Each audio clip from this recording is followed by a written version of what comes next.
प्रदेश में चल रही सियासी घमासान के दौरान केंद्रीय एजेंसियां सीबीआई, ईडी लगातार सक्रिय है और गहलोत से जुड़े लोगों के यहां छापेमारी की जा रही है। इसी कड़ी में बुधवार को भी जोधपुर में पर्वत निर्देशालय की टीम पहुंची। ट्रेवल्स बस में टीम के सदस्य सुबह 8 बजे पहुंच गए, पावटा चौराहे पर पहुंच गए और उन्होंने मुख्यमंत्री अशोक गहलोत के भाई की दुकान के खुलने का इंतजार किया। करीब 11 बजे दुकान खुलते ही टीम ने दुकान में प्रवेश किया।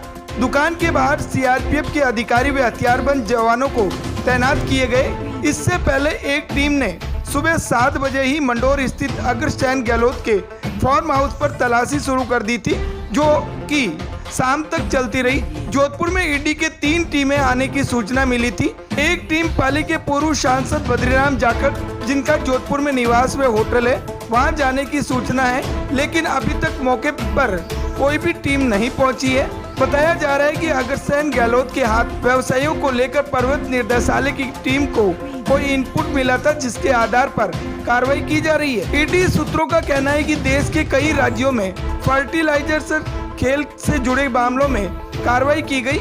इस कड़ी में जोधपुर के फर्टिलाइजर व्यापारी के यहाँ सर्च किया गया था। वहीं बुधवार सुबह जयपुर से जोधपुर पहुंची ईडी की टीम ने मंडोर के पास 9 मील स्थित अग्रसेन गहलोत के घर और उनके प्रतिष्ठानों पर छापेमारी की कार्रवाई को अंजाम दिया।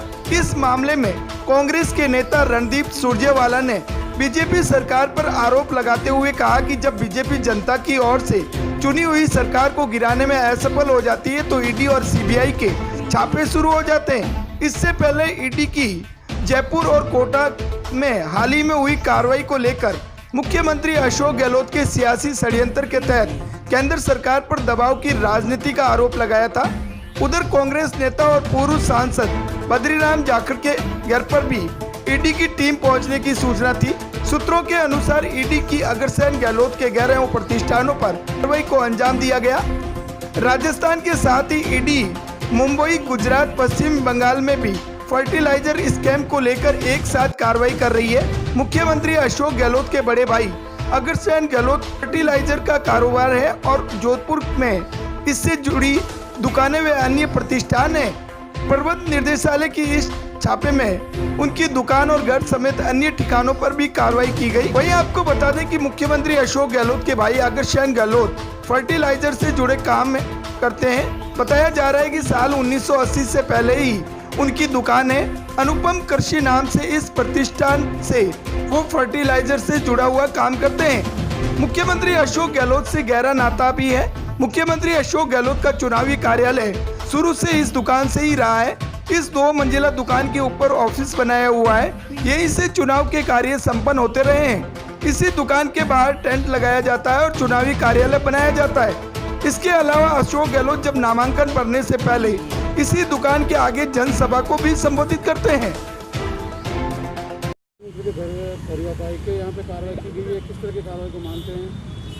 ये लोकतंत्र का जो हनन करने का कार्यक्रम जो शुरू हुआ है, हम पिछले कुछ दिनों से देख रहे हैं। जब से राजस्थान ने केंद्र के सामने ताल ठोक के और केंद्र को बताया कि आप लोकतंत्र और जनमत को छीन नहीं सकते, जनमत प्राप्त करने के विषय है, तब से ये भारतीय जनता पार्टी के केंद्रीय नेताओं को और केंद्रीय सरकार को डाइजेस्ट नहीं हो रहा है और वो लगातार इसके विरोध में इस तरीके से कार्रवाई करने का प्रयास कर रही है कि राजस्थान सरकार या राजस्थान की जनता या राजस्थान के चुने हुए विधायक उनसे डर जाए और उनके सामने घुटने टेक दे, परंतु ऐसा कुछ होने वाला नहीं है।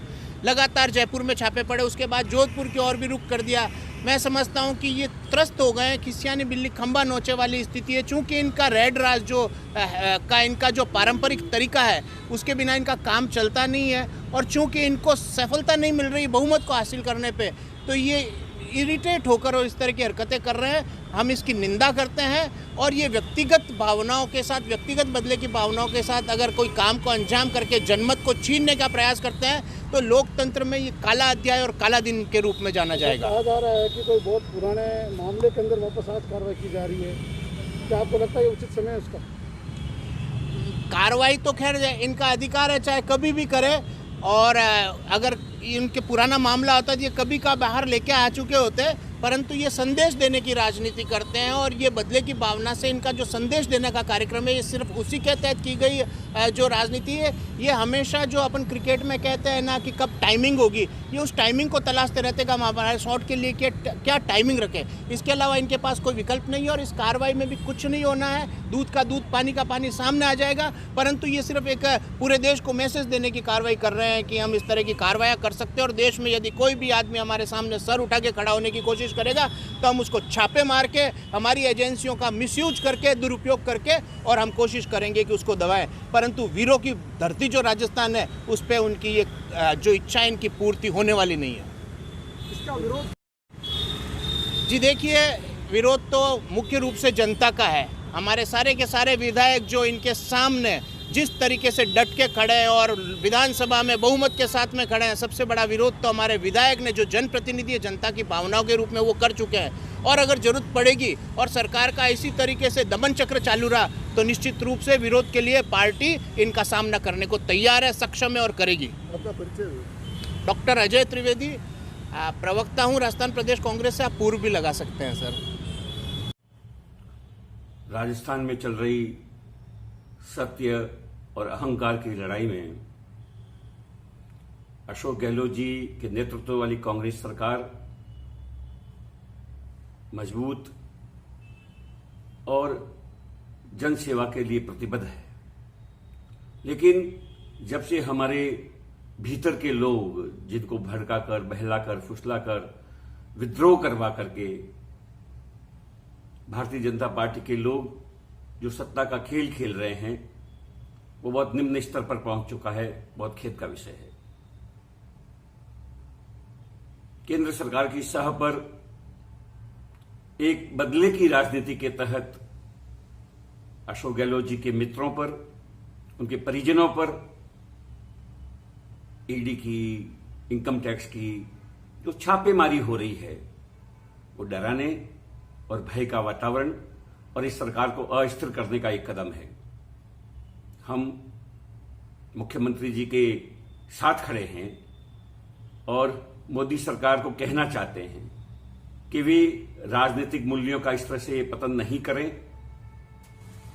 अशोक गहलोत जी के ऊपर इस प्रकार की आपकी कार्रवाइयों का कोई असर होने वाला नहीं है, क्योंकि वो सत्य के साथ खड़े हैं और सत्य हमेशा जीतता है।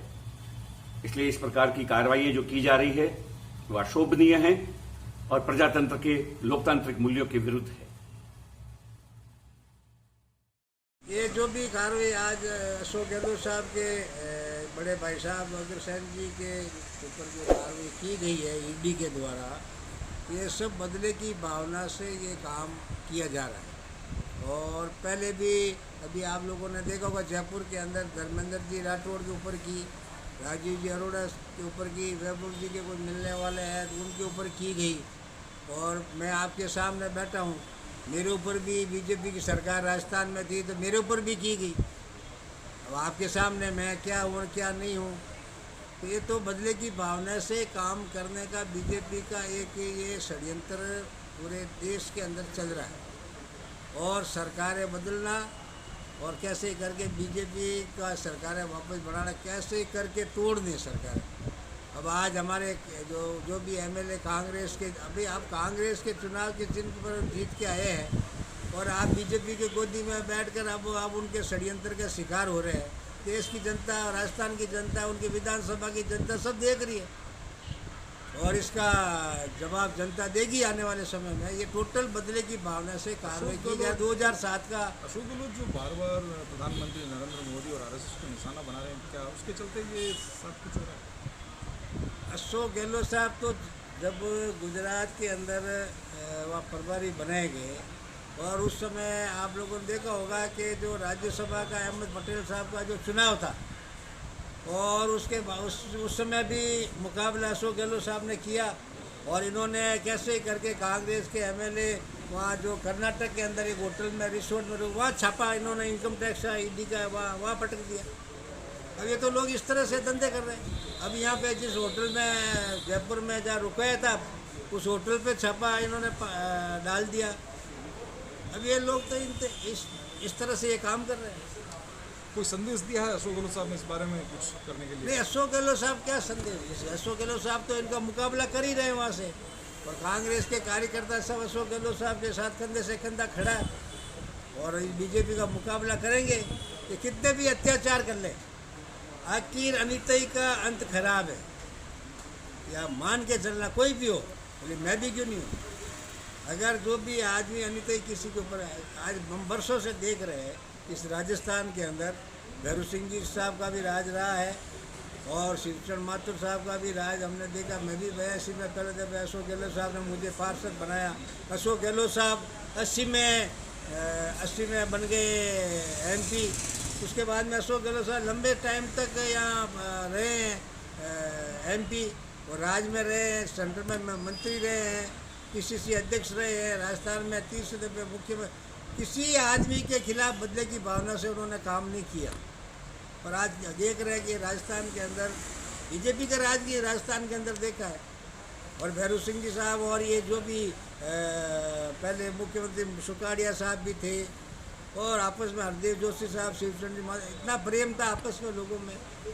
और आज ये स्थिति ऐसी हुई है कि एक दूसरे के मतलब दुआ सलामी नहीं, और इस तरह से बदले की भावना से काम किए जा रहे हैं। तो ये जनता सब देख रही है और आखिर ये इस तरह की जो हरकतें हो रही है इसका एंड बहुत ख़राब है।